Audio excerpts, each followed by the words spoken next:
Up queen, daddy said girl, you can be who you want. Academic way first just to make sure. Tight the loose ends, yeah, now I'm secure. Graduated, elevated, now it's my time to... They've taught me so much, and this learning has been amazing. It's the best. Like, I don't think I would ever replace it for something else. And yeah. You know, hearing what you're saying, I was trying to make notes as well in terms of what you were saying. I feel like the journey, because you haven't made any profit per se, but the actual journey, it sounds as if it's been really educational. Yes. And it's enhanced your passion and your movement even further. So, you know, is it right for me to say it's not the money that motivates you, it's actually the change in people's lives?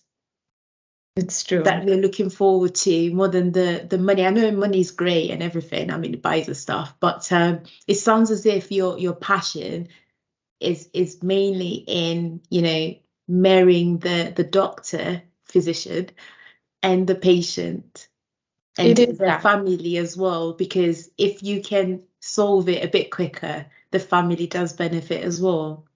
It is truly that. And in terms of monetary benefit, I know that if, you know, it's a lot of years before I can get some sort of monetary benefit or revenue, unless I license this technology out, like for research purposes. Other than that, you know, if I wanted to be in the clinics, to be with patients, I have to wait. I have to go through FDA approval. And that's when I start generating the revenue, right? And up until then, I have to like survive on government grants or other angel investors and promise them that I will, no matter what, get your revenue back, you know, get what you have invested back, sorry. But being able to change people's lives, even in the slightest way possible, I'm not saying that I'm going to change everybody's life. But, you know, just being able to change that one person's life is why I'm doing this. And that's going to be the reason why I'm going to do this no matter what. As I speak to more patients, you know, I know this is the reason why I'm doing it. Their families, everybody that is associated with them, you know, it's a lot of, I mean, I told you, I was blown away. Breast cancer is something that's supposed to be manageable and diagnosed at early stages, but it's still not at that stage yet, you know. And I'm talking about one of the most easiest cancers on this earth, but it's still painful. Yeah. It's still a lot for people to take. And so, yeah, so it's always going to be that educational journey for me. No, I agree. And in regards to the next question that I have is, if you were to go ahead, obviously you would need to recruit some staff. Have you had any training in regards to how to manage people, manage expectations, and also manage, you know, the environment of a business? Effectively, you're working with two other people, so the decisions, you know, they have to be made between the three of you. So have you had further training in regards to that? Because to manage a person, it's quite difficult, as you know. Even to manage yourself, you have to go through some self-regulation continuously. So, you know, could you take us through that? I'm still being trained on that front. I wouldn't say I'm completely trained on that front.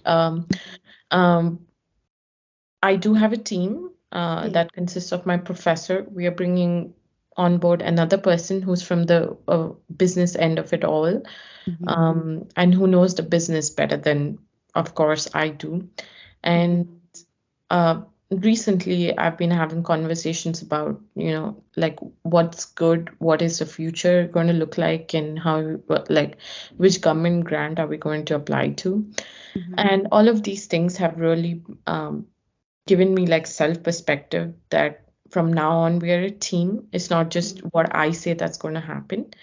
So that's a front I'm still learning on. You know, I still have, you know, people still ask me for the final decision and be like, okay, do you think we should go ahead with that?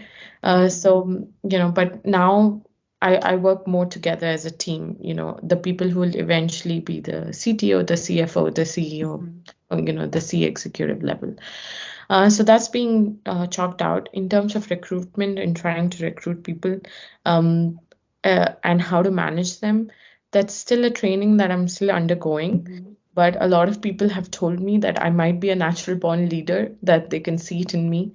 So, I don't know why they keep telling me that, because, I need more training. I don't need to tell you that I have it in me. I need you to show me how to do it. But it's been so I do have someone who trains me regularly. She's a business mentor that I have through the government, who who answers all of my questions if I have about how should I get personnel, how should I train personnel. But as I said, we are still raising capital for the for hiring personnel and for the initial phases of the company. So once that happens, I'm pretty sure I do have a team to go back to and be like, oh, okay, a recruitment, let's talk about it, and how should we go about it. But yeah, I'm still in a little bit in the early stages with respect to that. Okay, and then I guess we're getting to the end of our chat. In regards to managing finances, like you said, you will get your CFO. Have you had further training to understand, obviously, how the money needs to be utilized and why there is a profit and a loss within a business, why you need the loss, essentially? Have you gone through that training as well? Because being an entrepreneur is quite difficult, as we know. And most people go into this journey without actually having the knowledge. And it is white paper based. You can go on the internet to find this information, watch YouTube videos. But it's always nice to get some advice from somebody that's in the thick of it in terms of the front line. Yes, I do have received I have received training with respect to that. We have sometimes we have monthly seminars wherein I'm associated with an incubator and the government over here, so they kind of send you all of these webinars wherein you can be trained about how to manage the government grant, how are you going to take all of this money and put it in different resources and all of that. Right now, our biggest expense is the research. And because in terms of personnel, it's just me, another person, and my professor. But my professor is paid off with the salary given by the university. He still holds his position, right? So it's basically just two people, and the biggest expense right now is research because we have to keep moving it forward. So that all of those expenses currently are managed by my professor. Once the revenue does start streaming in, okay, because we try to license it to for preclinical work like laboratory work, or and we eventually move to the FDA. I have received training with respect to that, like what to do with the money and how are we going to distribute it. But again, in the start, it's mostly going to be government money that comes through. And well, one thing about the government, they like receipts a lot, so you've got to keep everything that you go through. So there's actually an online accounting system that we are trying to make use of, wherein we put in all of the expenses, which is going to be research related and maybe one or two personnel related, and all of that is documented in there. But eventually we'll have to hire someone to do all of those things. The real question that comes, or the where it's going to kick in, is going to be when we get more funding from the market, through angel investors or venture capitalists. And that's when it's going to get a little bit more different. And at that particular point of time, maybe we can have another call about it, because honestly, I still haven't received any VC or angel investor money. So I do not know how we're going to manage that. But I'm sure there's going to be a lot of a lot of paperwork, because once you receive money externally, they become part of your company, right? They They do, want yeah. equity at the end of the day. Mhm. Hence, they invest in you. And those conversations do come up at that particular point of time. And again, for healthcare, it's usual that no one is going to invest in you until you have had the conversation with the FDA and you are into at least clinical trial phase 1 or something, and that's when you start receiving tons of money from the market if it shows promise in the first phase. So that's how it Excellent. works. And in terms of legal, as we know, we've got contracts. You've mentioned the visa. And in terms of the documents that you've signed pertaining to the idea and also the university itself, where you stand, and there's so much that's going on there in terms of limitations and the freedom aspect of it. What advice do you have for somebody that's listening to you and they're currently in India, they've got an idea and they're like, I want to fly really high and go for it, and they want to come to the US? What advice do you have for them in regards to the legal aspect in the US specifically? So if you're in a student visa and you do get an opportunity when you are part of a patent, please do go ahead and take it. I know a lot of it depends upon your professor or the company that you're working for. They have to stand up for you and be like, no, you were part of the invention procedure. I would tell anybody who works in a lab, okay, please take meticulous notes. If you think an idea did generate from you, not its execution, there's a difference between what is an idea versus the execution of the idea. If you were part of the execution of the idea, you cannot be part of a patent. You really have to come up with the idea or a part of Just the like idea. that. Yeah, please do know the difference, because a lot of people might be like, oh, I performed all of these experiments. No. Did you actually come up or design the prototype or the product? Like, are you involved in that? So please go ahead and take every opportunity that you can get with respect to that. When you're on a student visa, it is not a problem to be part of a patent at all. Go ahead and take it. As with respect to licensing it and taking it forward, or these are conversations that you can have with your professor and your university or wherever you're working, like your company, and you believe that if there's a potential to start, to license it off as a company or to someone else, then please go ahead and take it. You don't have to hire your own lawyer. Make these intentions known to whoever you're working with. If they agree with you, go ahead and approach the technology transfer office. And believe me, most universities will be more than happy to help you, because they earn money too if this is being licensed to someone else. If this has the potential to start a company, they're earning money out of it also, right? Because they're part of the patent. Okay. In between, you sign a lot of documents, okay, which state that whatever revenue you get, part of it goes to the university, whatever revenue you get, part of it stays with you. Don't get frustrated by those numbers or, whatever is happening on that front. Keep the single focus in mind that, yes, you have to, take this forward and start something ahead with it, and don't be afraid, because, don't be afraid to ask questions. Don't be afraid to act on this. If you think it has a potential, okay, then go ahead. Form a team, get people together, talk to the technology transfer office. Be like, I want to license this out. I want this to turn into a company. And believe me, there will be someone or the other, giving you those resources. Okay. So, in terms of the last question, what advice do you have? I'll call ourselves migrant workers in terms of research, because we are working, even though it's a PhD. What advice do you have, for PhD research migrant / workers who, have ideas but don't want to work with the university and want to go on it by themselves?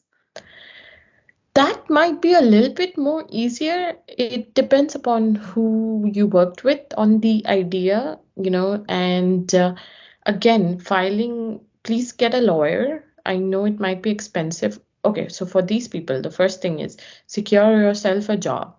Okay, and make sure your visa status is secured, because if you don't have the backup of universities or anything, these are two things that you will have to secure because you're going to need money no matter what. And after securing these two things, take your idea, go ahead, get yourself a lawyer. It doesn't cost much to file a provisional patent, you know, and or if this is software based, go ahead, make the product, you know do your market research, because believe me, most people just want to delve into an idea but not really talk to the actual customers who will be using it.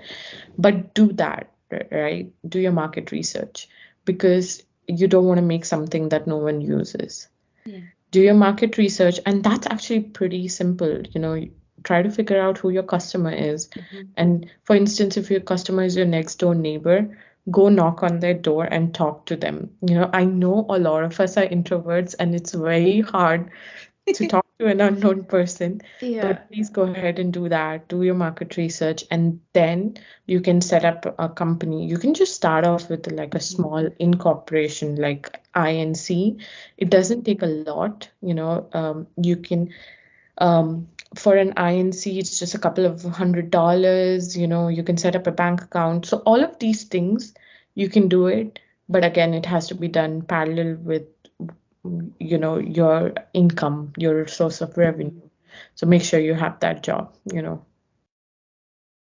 Thank you very much. That was very insightful. And I guess in terms of motivation for young women, we've seen that online there is a dialogue or a conversation in regards to women in STEM. So what advice do you have for them, in regards to the challenges that they may be facing? Because we know that, there are challenges. And also in regards to the next steps, having a voice in that kind of environment, because you're working with males and, you're doing just fine. But we've heard otherwise in terms of challenges. So could you just give us a bit of wisdom in terms of that? Uh, Women, my challenges have I've had them quite a lot, and believe me, I work only with white males. So let's just make that a little another challenge. But uh, there are some things that women, us as women, I had to do, and I'm speaking from my own personal experience, and hopefully does help somebody. I've had to be authoritative. I've had to be like, no, this is what I want, okay, and this is where I think I want this direction to be. And a lot of the times, there's a dialogue that I need to establish with the people I'm working with, and be like, there's a lot of back and forth, and a lot of times I have to remind them that you have to listen to my voice too. You cannot just shut me out. There have been times when in a room wherein I have to be like, okay, so is everybody done talking? Let me put my points forward. And please bear with me while you listen to me. So yeah, I have had to be confident and appear extremely confident in front of everybody and be like, yeah, this is what I want, or this is what I was thinking, and I would love your views on it, and get this dialogue going.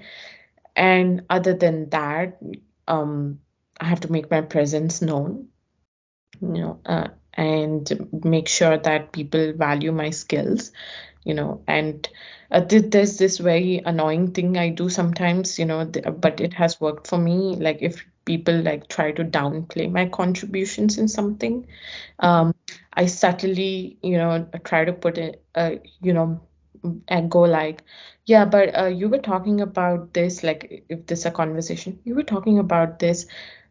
Guess what? A part of it was done by me. I have to like point the fingers towards me. Yeah. So, I have had to do all of these things, stop apologizing because I kind of realized I would say sorry a lot for no goddamn reason and for even voicing my opinions. So, all of these things is something that I've had to learn, and it's still a progress, work in progress. But yeah, this is what has helped form me Mhm. specifically. I hopefully it can help another person. No, thank you very much. That was very well detailed, and it is your journey. Like I said, it sounds as if your journey is actually worth more than gold, essentially, because it's quite interesting, and I feel like I've learnt a lot from this dialogue itself. And I guess, what I would love to say is thank you very much for your time and for sharing this much, knowledge, and also for giving advice in regards to visas, business, and also managing yourself in terms of therapy. You opened up with that in terms of counseling that you went through, and your support bubble as well in terms of how they were. So thank you so much for that. And don't Thank you for forget, this inviting is, me. sorry. Thank you for inviting me.